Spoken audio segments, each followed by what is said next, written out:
എല്ലാവർക്കും സുഖമാണെന്ന് വിശ്വസിക്കുന്നു. ഇന്ന് ഒരു ബാങ്ക് അക്കൗണ്ട് ഇല്ലാത്തവർ വളരെ ചുരുക്കമാണ്. വീട്ടിൽ ക്ഷേമ പെൻഷന് പോലും ആവശ്യമായതോടുകൂടി എത്ര വാർദ്ധക്യത്തിലെത്തിയിട്ടുള്ള ആളുകൾക്ക് പോലും ഒരു ബാങ്ക് അക്കൗണ്ട് ഉണ്ട്.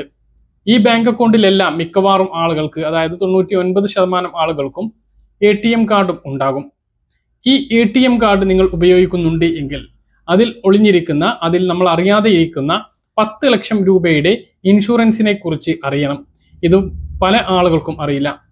ഈ കാർഡ് ഉപയോഗിക്കുന്ന മിക്കവാറും ആളുകൾക്ക് ഇത് അറിയാത്തത് കൊണ്ട് തന്നെ ഒരുപാട് ആളുകൾക്ക് ലഭിക്കേണ്ട ആനുകൂല്യം അല്ലെങ്കിൽ നഷ്ടപരിഹാരം അല്ലെങ്കിൽ ആശ്വാസ സഹായം ലഭിക്കാതെ പോകുന്നു എന്നുള്ളത് വളരെ പ്രധാനപ്പെട്ട ഒരു കാര്യമാണ്.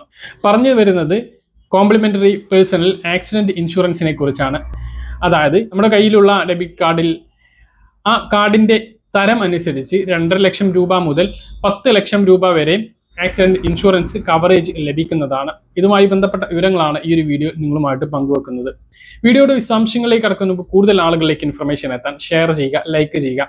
ഫേസ്ബുക്കിലൂടെ കാണുന്ന ആളുകൾ ഫോളോ ചെയ്യുക. വീഡിയോയുടെ വിശദമായ വിവരങ്ങളിലേക്ക് വരാം. നമ്മുടെ ബാങ്ക് അക്കൗണ്ടിനോടൊപ്പം നമുക്ക് ലഭിക്കുന്ന ATM കാർഡിലാണ് ഈ ആക്സിഡന്റ് ഇൻഷുറൻസ് കവറേജ് ഉള്ളത്.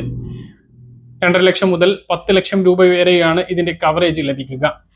അപകടത്തിൽപ്പെട്ട് മരണമോ പൂർണ്ണമായിട്ടുള്ള അംഗവൈകല്യമോ സംഭവിക്കുമ്പോഴാണ് ഈ ഒരു ആശ്വാസ സഹായം എന്നുള്ള നിലക്ക് ഈ കോംപ്ലിമെന്ററി ആക്സിഡന്റ് ഇൻഷുറൻസ് കവറേജ് ലഭിക്കുന്നത്.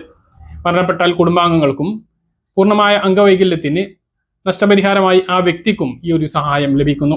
കാർഡിന്റെ തരം, അതായത് ക്ലാസിക്, പ്ലാറ്റിനം, സിഗ്നേച്ചർ എന്നിവ തരംതിരിച്ചാണ് ഇൻഷുറൻസ് തുകയിൽ വ്യത്യാസം ഉണ്ടാകുന്നത്. അപ്പോൾ നമ്മുടെ കയ്യിലുള്ള കാർഡ് ഏതാണോ അതിനെത്ര ഇൻഷുറൻസ് കിട്ടും എന്നുള്ളത് നമ്മൾ ബാങ്കുമായിട്ടൊന്ന് അന്വേഷിച്ചാൽ കൃത്യമായിട്ട് നമുക്ക് മനസ്സിലാകുന്നതാണ്.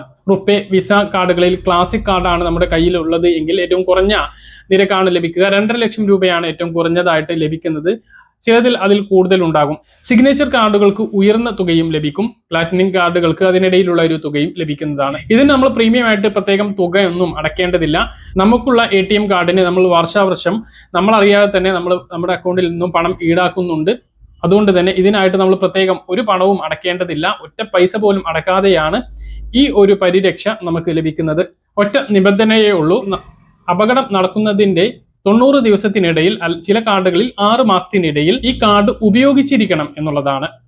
ഉപയോഗം എന്ന് പറഞ്ഞാൽ ATMയിലൂടെയോ അല്ലെങ്കിൽ നമ്മൾ പർച്ചേസ് ചെയ്യുന്ന സമയത്തോ ഈ കാർഡ് ഉപയോഗിച്ചിരിക്കണം എന്നുള്ളതാണ് ഏറ്റവും പ്രധാനപ്പെട്ട കാര്യം. ഓരോ കാർഡിനും പ്രത്യേക രീതിയിലാണ് ഈ ഇൻഷുറൻസ് തുക അനുവദിച്ച് കിട്ടുന്നത്.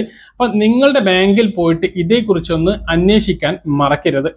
അതായത് ഇതിന്റെ അപകട ഇൻഷുറൻസ് ലഭിച്ചു കഴിഞ്ഞാൽ അപകടം നടന്ന് നിശ്ചിത ദിവസത്തിനുള്ളിൽ, ഒരു കൃത്യമായിട്ടുള്ള ദിവസത്തിനുള്ളിൽ, ചിലത് 6 മാസമാണ്, ചിലത് 1 മാസമായിരിക്കും.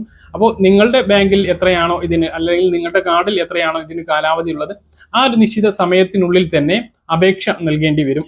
ഈ അപേക്ഷ നൽകേണ്ടത് എത്ര സമയത്തിനുള്ളിലാണ്, എത്ര തുകയാണ് നമുക്ക് ലഭിക്കുക എന്നൊക്കെ നിങ്ങളുടെ ബാങ്ക് ഏതാണോ, നിങ്ങളുടെ കാർഡ് ഏതാണോ, ആ കാർഡുമായിട്ട് പോയിട്ട് ഒന്ന് അന്വേഷിച്ച് മനസ്സിലാക്കുക.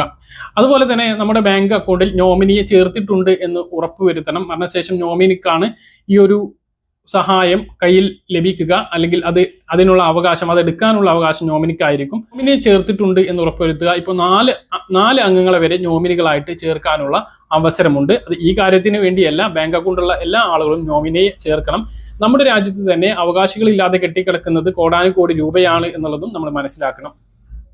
നമുക്കൊരു ബാങ്ക് അക്കൗണ്ട് ഉണ്ട് എങ്കിൽ പല രീതിയിലും ബാങ്ക് നമ്മുടെ കയ്യിൽ നിന്നും പണം ഈടാക്കാറുണ്ട്. അതുകൊണ്ട് തന്നെ നമ്മുടെ ഈ അവകാശം നമ്മൾ ആരും അറിയാതെ പോകരുത്. ധാരാളമായിട്ട് അപകടങ്ങൾ നടക്കുന്ന നാടാണ് നമ്മുടേത്. അതിൽ പല ആളുകളും മരണപ്പെടുന്നുണ്ട്. മരണപ്പെടുന്ന വ്യക്തിക്ക് ആശ്രിതരായിട്ടുള്ള ആളുകൾക്ക് വേറെ ആരും ഇല്ലാത്ത അവസ്ഥയുണ്ട്. അങ്ങനെയുള്ള ആളുകൾക്ക് എന്തായാലും ഒരു ATM കാർഡൊക്കെ ഉണ്ടാകും. ആ ATM കാർഡിലൂടെ ലഭിക്കുന്ന ഈ സഹായം അവർക്ക് ലഭിച്ചിരുന്നു എങ്കിൽ, ഒരുപാട് ആളുകൾക്ക് അതൊന്നും ലഭിക്കാതെ പോയി, ഒക്കെ ലഭിച്ചിരുന്നു എങ്കിൽ എന്തായേനെ എന്ന് നമ്മളൊന്ന് ചിന്തിക്കുക. അതുകൊണ്ട് തന്നെ ഇതേക്കുറിച്ച് എല്ലാവരും ബോധവാന്മാരാകണം. ഇനി മരണപ്പെട്ടിട്ടില്ല എങ്കിൽ പോലും നമുക്കൊരു പൂർണ്ണമായിട്ടുള്ള അംഗവൈകല്യം, നമ്മുടെ കൈ കൊണ്ടോ കാല് കൊണ്ടോ ഒന്നും ചെയ്യാൻ കഴിയാത്ത, അല്ലെങ്കിൽ പൂർണ്ണമായിട്ടും അതിന്റെ ശേഷി നഷ്ടപ്പെട്ടു പോകുന്ന, ഭാഗം തന്നെ തളർന്നു പോകുന്ന, പൂർണ്ണമായിട്ടും തന്നെ പോകുന്ന ഒരു അവസ്ഥയുണ്ടായാൽ, ആർക്കും വരാതിരിക്കട്ടെ, അങ്ങനെ ഉണ്ടാകുകയാണ് എങ്കിൽ, ഇത്തരം സഹായം ലഭിക്കുകയാണ് എങ്കിൽ അത് വലിയ ആശ്വാസം തന്നെയാകും. അതുകൊണ്ട് തന്നെ ഈ വിവരം പരമാവധി ആളുകളിലേക്ക് നിങ്ങൾ ഷെയർ ചെയ്യാൻ മറക്കരുത്. അപ്പോൾ പറഞ്ഞ കാര്യങ്ങൾ കൃത്യമായിട്ട് മനസ്സിലാണെന്ന് കരുതുന്നു. ഇതുപോലുള്ള ഇൻഫർമേഷനുകൾക്ക് ഫോളോ ചെയ്യുക, സബ്സ്ക്രൈബ് ചെയ്യുക. മറ്റൊരു വീഡിയോയുമായി നമുക്ക് വീണ്ടും കാണാം. ദൂരേക്കും ബൈ.